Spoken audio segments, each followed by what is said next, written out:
जय हिंद दोस्तों, हमारा बिहार में आपका स्वागत है। और दोस्तों आज है 18 फरवरी 2021 और 18 फरवरी 2021 से जितने भी करंट अफेयर्स के क्वेश्चन हैं जो बिहार से जुड़े हुए हैं उसको आज हम डिस्कस करेंगे।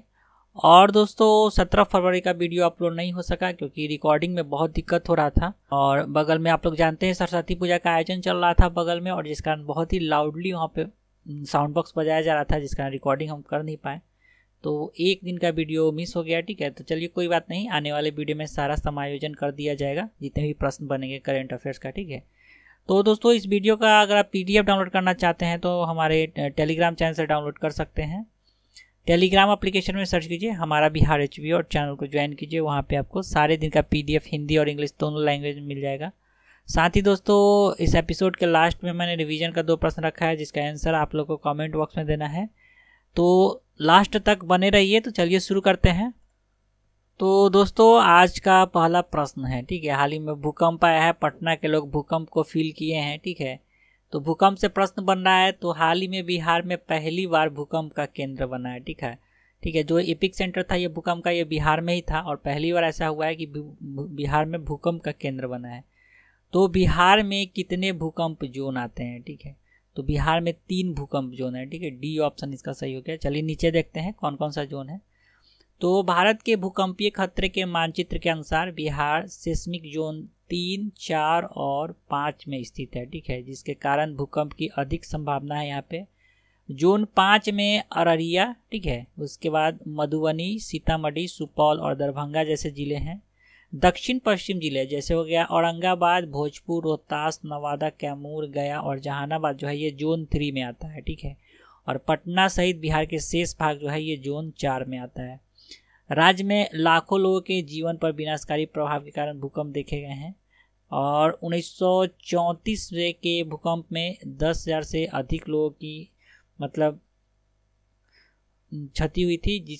उसके बाद 1988 और 2001 में भी भूकंप आए थे और सबसे हाल ही में 2016 का भूकंप आप लोग नहीं भूले होंगे। ठीक है, तो 2016 में आए भूकंप में का जो रिएक्टर पैमाना पे उसका स्पीड था वो 6.8 मापा गया था। ठीक है, चलते हैं अगले प्रश्न की तरफ। तो अगला प्रश्न है हाल ही में किस राज्य के राज्यपाल बिहार के दौरे पे आए हैं? ठीक है, तो सिक्किम के राज्यपाल आए हुए हैं बिहार के दौरे पे, बी ऑप्शन सही हो गया। और सिक्किम के राज्यपाल गंगा प्रसाद बिहार के दौरे पे आए हैं। पटना के कालिदास रंगालय में कला एवं संस्कृति क्षेत्र में योगदान देने वाले विभूतियों को सम्मानित करने के लिए एक कार्यक्रम आयोजित किया गया था और इसी कार्यक्रम में मुख्य अतिथि यानी चीफ गेस्ट के रूप में आए हैं सिक्किम के राज्यपाल गंगा प्रसाद। अगला प्रश्न है हाल ही में कराए गए विशेष संक्षिप्त मतदान सूची पुनरीक्षण 2021 के तहत राज्य में मतदाताओं की संख्या में कितनी वृद्धि हुई है? तो हाल ही में दोस्तों संक्षिप्त मतदाता सूची पुनरीक्षण 2021 रिपोर्ट जारी किया गया है जिसमें बिहार में कुल मतदाताओं का संख्या में जो वृद्धि हुआ है 14,66,829। ठीक है, बी ऑप्शन सही हो गया। चलिए कुछ और आंकड़ा देखते हैं इस रिपोर्ट के अनुसार। तो भारत निर्वाचन आयोग के निर्देशानुसार निर्वाचन विभाग ने विशेष संक्षिप्त मतदाता सूची पुनरीक्षण 2021 रिपोर्ट जारी किया है। इसके अनुसार 18 से 19 वर्ष के कुल 4,69,175 नए मतदाता शामिल हुए हैं। राज्य में कुल मतदाता की संख्या अब हो गया 7,49,65,804, जिसमें से 7,47,789 नए पुरुष मतदाता जबकि 7,18,769 नई महिला मतदाता और 271 नए थर्ड जेंडर शामिल हुए हैं। निर्वाचन विभाग के अनुसार संशोधित मतदाता सूची के लिंगानुपात में भी अंतर आया है। ठीक है दोस्तों, तो लिंगानुपात 1% बढ़ गया है। वर्ष 2020 में मतदाता सूची का लिंगानुपात 902 था जो कि अब 2021 में बढ़कर 903 हो गया है। अगला प्रश्न है दोस्तों हाल ही में बिहार की किस महिला ने आई ग्लैम, ठीक है, आई ग्लैम द्वारा आयोजित मिसेज इंडिया 2021 में Mrs face of Bihar, Mrs India finalist 2021 और Mrs Bihar first runner up 2021 का खिताब जीता है? तो उनका नाम है दीपा राठौर। ठीक है, सी ऑप्शन इसका सही हो गया, दीपा राठौर, और ये फाइनलिस्ट में पहुंच गई है और फाइनल राउंड में पहुंचने के बाद दिल्ली में हाल ही में आयोजित होने वाले फाइनल राउंड में यह भाग लेगी। और दीपा राठौर जो है ये बिहार के पटना जिला की रहने वाली है। अब दोस्तों नाम है पटना का, तो चलिए पटना के बारे में जानते हैं, बहुत दिन हो गया। तो दोस्तों पटना जिला के साथ साथ एक प्रमंडल भी है, तो चलिए सबसे पहले देखते हैं पटना प्रमंडल। तो दोस्तों बिहार के मैप में अगर पटना प्रमंडल का बात किया जाए तो पटना प्रमंडल के अंतर्गत जो है दोस्तों कि कौन कौन सा जिला आ रहा है, तो रोहतास है, कैमूर है, बक्सर है, भोजपुर है, पटना है और नालंदा है। और दोस्तों अगर बात करें पटना के लोकेशन का, तो देखिए पटना के लोकेशन के आसपास का अगर जिला देखा जाए तो देखिए भोजपुर है, सारण है, वैशाली है, समस्तीपुर है, बेगूसराय है, लखीसराय है, नालंदा है, जहानाबाद है और अरवल है। ठीक है, तो चलिए देखते हैं पटना के बारे में कुछ बेसिक इन्फॉर्मेशन। तो जनसंख्या हो गया पटना का 58,38,465, जनसंख्या का तो 1823 व्यक्ति प्रति वर्ग किलोमीटर। साक्षरता दर है पटना का 70.68% और लिंग अनुपात 897 महिला प्रति 1000 पुरुष। प्रमुख नदी अगर देखा जाए तो सोन, गंगा और पुनपुन जो है ये पटना का प्रमुख नदी है। पटना को पाटलिपुत्र, ठीक है, पाटलीग्राम, उसके बाद कुसुमपुर, पुष्पपुर और अजीमाबाद के नाम से भी जाना जाता था। 1912 में पटना जो है उड़ीसा तथा बिहार का राजधानी बना। बिहार में सबसे ज़्यादा जनसंख्या वाला जिला पटना है। गुरु गोविंद सिंह का जन्म पटना में हुआ था, जो कि 26/1666 ईस्वी को हुआ था। पटना के गोलघर का निर्माण जॉन गॉस्टिंग ने 1786 ईस्वी में करवाया था। और गोलघर का निर्माण दोस्तों अनाज के भंडारण के लिए किया गया था। यह एक गोडाउन बनाया गया था अनाज को रखने के लिए। उसके बाद तीसरा बौद्ध संगति का आयोजन पाटलिपुत्र यानी पटना में हुआ, जो कि 251 ईसा पूर्व में अशोक के शासनकाल में हुआ था। मेगास्थनी जो कि यूनान का था और चंद्रगुप्त मौर्य के शासन में पटना आया था। और डाइमेकस जो कि सीरिया का था, ठीक है, और यह बिंदुसार के शासनकाल में पटना आया था। बांकीपुर पटना में भारतीय राष्ट्रीय कांग्रेस का 27वां अधिवेशन हुआ था, जो कि 27 और 28 दिसंबर 1912 को हुआ था, जिसके अध्यक्ष RN मधुलकर थे। पटना का खुदा बख्श लाइब्रेरी मध्य एशिया एवं मध्यकालीन भारतीय इतिहास से संबंधित पांडुलिपियों और चित्रकला के लिए पूरे देश में प्रसिद्ध है। 1969 में इसे संसद के द्वारा राष्ट्रीय धरोहर की संस्था घोषित की गई थी। इसका स्थापना 1891 में हुआ था। डॉक्टर राजेंद्र प्रसाद का समाधि स्थल जो है ये पटना में ही है, गंगा किनारे स्थित है। पटना संग्रहालय का भवन जो है मुगल निर्माण शैली का सुंदर नमूना है, ठीक है। और पटना उच्च न्यायालय का स्थापना 1916 में हुआ है। पटना विश्वविद्यालय का स्थापना 1917 में हुआ है। पटना का शहीद स्मारक उन 7 छात्रों की याद दिलाती है जो 1942 में भारत छोड़ो आंदोलन के समय सचिवालय पर तिरंगा फहराने समय शहीद हो गए थे। मौर्य काल में भारत की राजधानी बिहार का पाटलिपुत्र हुआ करती थी। पटना को प्रांतीय राजधानी शेरशाह सूरी ने बनाया था। बिहार के सुप्रसिद्ध संत सरफुद्दीन मनेरी का संबंध सूफी संप्रदाय से था।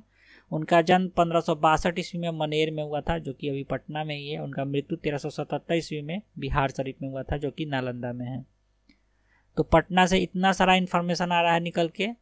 चलते हैं अगले प्रश्न की तरफ। तो अगला प्रश्न है, हाल में पूर्व राज्यपाल M रामा जोईस का निधन हो गया है।